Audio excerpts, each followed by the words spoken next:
د آرمی چیف خلاف بیان کولو باندې په عمران خان باندې یو ډیره غټه پابندي لګیدلې ده. عمران خان په ټول ملک کې د احتجاج کولو اعلان هم کړی دی. بل طرف ته کاروباري شخصیاتو نواز شریف سره ملاقات کړی دی چې په دغه ملاقات کې کاروباري شخصیاتو نواز شریف ته دا مشوره ورکړې ده چې ته عمران خان سره خپل مخالفت ختم کا. په دې باندې ډیټیل سره ډسکشن کوو چې دا مشوره چا ورکړې ده. بل طرف ته عمران خان په اډیاله جیل کې په کومه خبره شیرف زلمر ورته ډیر زیات غوسه شوی دی.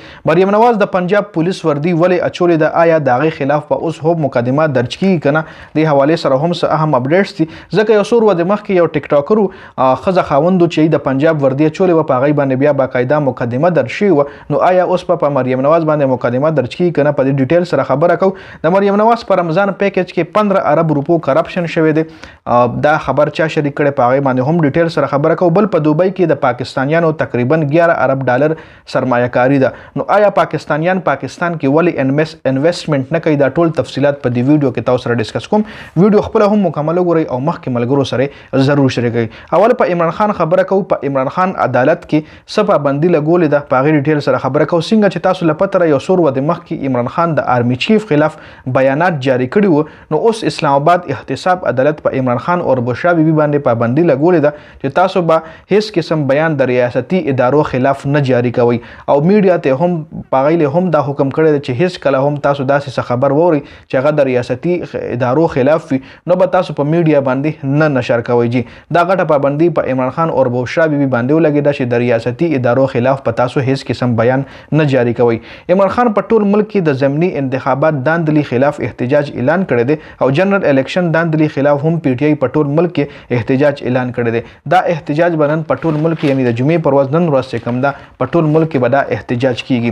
شهباز شریف د پاکستان کاروباري شخصیاتو سره ملاقات کړی دی او په دغه ملاقات کې د کراچۍ معروف کاروباري شخصیت عارف حبیب وزیر اعظم شهباز شریف ته مشوره ورکړې ده چې ته انډیا سره تعلقات خقولو دپاره کوششونه کې. نو زه تا دا مشوره در کوم چې ته په اډیاله جیل کې کم عمران خان ناست دی قیدي نمبر 804 سره خپل تعلقات ټیک کا، ځکه چې معاشي حالات مستحکم کولو دپاره او سیاسي حالات مستحکم کولو دپاره چې کومه چابي د هغه عمران خان سره ده. که چېرې تاسو سیاسي حالات مستحکم کو نو په ملک کې به هر څه ټیک ټاک شي. جی بل عمران خان په کومه خبره شیرف زلمر ورته غوسه شوی دی. اډیاله جیل کې شیرف زلمر ورته عمران خان سره ملاقات کړی دی.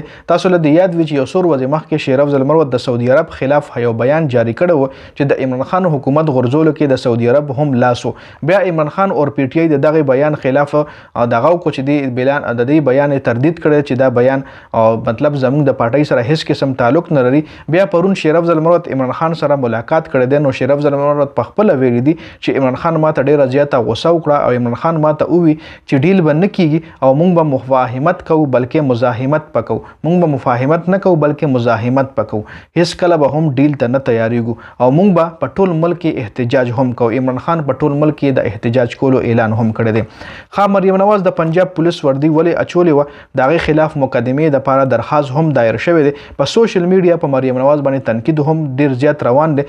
تنقید ځکه کیږي چې د پنجاب پولیس تقریب کې مریم نواز شرکت وکړو او په دغه تقریب کې مریم نواز د پنجاب پولیس یونیفارم هم اچولی و. جی څنګه چې د ویډیو په هیډلاینز کې تاسو لموي چې یو دوه ټیک ټاکرز ښځه خاوند چې د پنجاب پولیس وردی اچولې وه، نو په هغې باندې مقدمه درج شوې ده.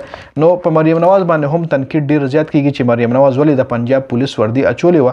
او سیشن کورټ لاهور کې چې کوم دی په هغې کې یو کس درخواست هم دایر کړو چې مریم نواز خلاف د مقدمه درج کړل شي، ځکه مریم نواز د پولیس وردی اچولې ده او قانون مطابق یو کس هم د ریاستي ادارو وردی نشي اچولی. جی ځکه یو څو ورځې مخکې لیا کې ښځه خاوندو د هغې ډیټیل تاسو سره ما شریک کو چې ټیک ټاک دپاره د پنجاب پولیس وردی اچولې وه چې په هغې باندې مقدمه درج شوه. جی د رمضان پیکج چې کوم د نواز شریف دی، د مریم نواز چې کوم رمضان پیکج و په هغې کې د 15 کروڑ روپو کرپشن شوی دی.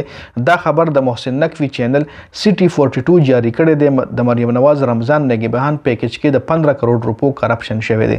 پاکستانیانو په دوبۍ کې تقریبا 11 ارب ډالرو سرمایه کاري کړې ده. جی دا یو ډېر غټ انویسټمنټ دی. جی دا ټول پاکستانیانو مطلب انډیویجولی نه، ټول پاکستانیان چې څومره هم په دوبۍ کې اوسیږي هغې کې غټ غټ بزنسمینان چې کوم دي د 11 ارب ډالرو سرمایه کاري شوې ده. نو سوال دا اوچتېږي چې دا پاکستانیان په پاکستان کې ولې انویسټمنټ نه کوي. د یو ریپورت مطابق پاکستانیانو صرف د پراپرټۍ په بزنس کې په دوبۍ کې غټ انویسټمنټ کړی دی. نور هم ډیرو شعبو کې د پاکستانیانو انویسټمنټ شته دی او غټ انویسټمنټ چې کم شوی دی هغه په پراپرټۍ کې شوی دی.